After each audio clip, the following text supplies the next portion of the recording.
ایک آگ، ایک مسافر اور روشنی کی تلاش۔ آج ہم ایک ایسے نبی کی کہانی سننے جا رہے ہیں جنہیں اللہ تعالیٰ نے اپنا خلیل یعنی دوست بنایا۔ وہ نبی تھے حضرت ابراہیم علیہ السلام۔ یہ قصہ بہت پرانے زمانے کا ہے، جب لوگ چمکتے سورج، چاند، ستاروں اور اپنے ہاتھوں سے بنائے ہوئے بڑے بڑے بتوں کو خدا مانتے تھے۔ حضرت ابراہیم علیہ السلام کو یہ سب عجیب لگتا تھا۔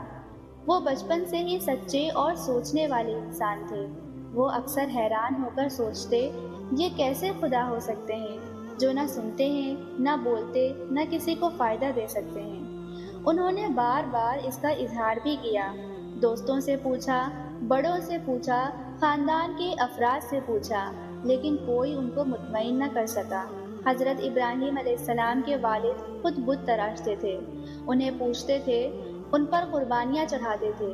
جب ابراہیم علیہ السلام نے والد کو یہ سب کرتے دیکھا تو بڑے ادب سے پوچھنے لگے، اے ابا جان، آپ ایسی چیز کو کیوں پوچھتے ہیں جو نہ سنتی ہے، نہ دیکھتی ہے اور نہ آپ کے کسی کام آ سکتی ہے؟ باپ سے جواب نہ بن سکا تو ابراہیم علیہ السلام نے سمجھایا، اے ابا جان، یہ سب شیطان کی چالیں ہیں، اسے خوش مت کیجیے۔ مگر ان کے والد بہت سخت دل اور ضدی انسان تھے۔ بیٹے کی بات سن کر ناراض ہو گئے اور کہا، اگر تم باز نہ آئے تو میں تمہیں سنسار کر دوں گا۔ حضرت ابراہیم علیہ السلام نے پھر بھی نرمی سے کہا، آپ پر سلامتی ہو، میں آپ کے لیے اپنے رب سے بخشش مانگتا رہوں گا۔ حضرت ابراہیم علیہ السلام مسلسل سوچتے رہتے۔ انہیں یہ تو احساس تھا کہ رب ایک ہی ہے جو قادر ہے، لیکن وہ کون ہے ابھی یہ ننھی سی جان سمجھ نہ سکی۔ وہ مسلسل غور کرتے رہے کہ میرا رب کون ہے۔ ایک رات انہوں نے آسمان پر ایک ستارہ چمکتا دیکھا۔ دل میں خیال آیا، شاید یہی میرا رب ہے۔ لیکن جب وہ ستارہ غائب ہو گیا تو فوراً کہہ دیا، میں ڈوب جانے والوں کو خدا نہیں مانتا۔ پھر چاند دیکھا، وہ بھی غروب ہو گیا۔ سورج نکلا، وہ بھی شام کو ڈھل گیا۔ تب حضرت ابراہیم علیہ السلام نے اعلان کیا، میں نے یکسو ہو کر اپنا چہرہ اس ذات کی طرف کر لیا جس نے آسمانوں اور زمین کو پیدا کیا، اور میں شرک کرنے والوں میں سے نہیں ہوں۔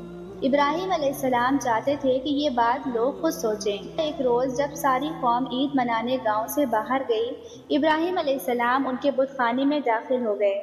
کلہاڑی اٹھائی، چھوٹے بڑے تمام بتوں کو توڑ ڈالا، صرف ایک بڑے بت کو چھوڑا اور کلہاڑی اسی کے کندھے پر رکھ دی۔ جب لوگ واپس آئے تو چیخنے لگے، کہا، ہمارے معبودوں کے ساتھ یہ کس نے کیا؟ یقیناً وہ ظالموں میں سے ہے۔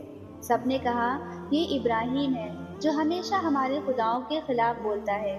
ابراہیم علیہ السلام کو بلایا گیا۔ وہ پرسکون انداز میں بولے، ان سے ہی پوچھ لو اگر یہ بول سکتے ہیں۔ قوم لاجواب ہو گئی، کوئی جواب نہ بن سکا، مگر ضد نے آنکھوں پر پردے ڈال رکھے تھے۔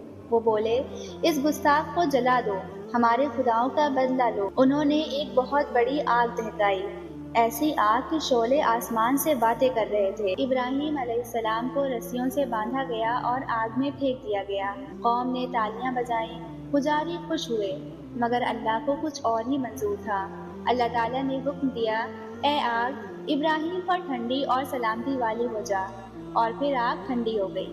ابراہیم علیہ السلام بالکل صحیح سلامت باہر نکل آئے۔ قوم حیران رہ گئی، سچ سب پر ظاہر ہو چکا تھا۔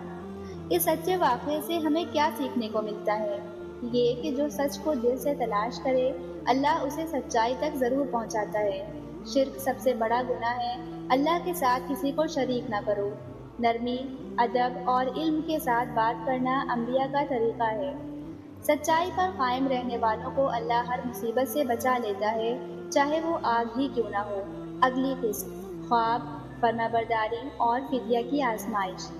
کیا تم نے کبھی سوچا ہے کہ ایک باپ کو خواب میں بیٹے کی قربانی کا حکم ملے اور بیٹا کہے، ابا جان، آپ کو جو حکم ملا ہے وہ کیجیے؟ یہ ایمان، قربانی اور اللہ کی رضا کا ایک عظیم واقعہ ہے۔ قسط نمبر 7، خواب، فرمانبرداری اور فدیہ۔ حضرت ابراہیم علیہ السلام اور حضرت اسماعیل علیہ السلام کی قربانی کا قصہ۔ تیار رہنا، کیونکہ ایمان کا امتحان اب قریب ہے۔ تب تک کے لیے اللہ حافظ۔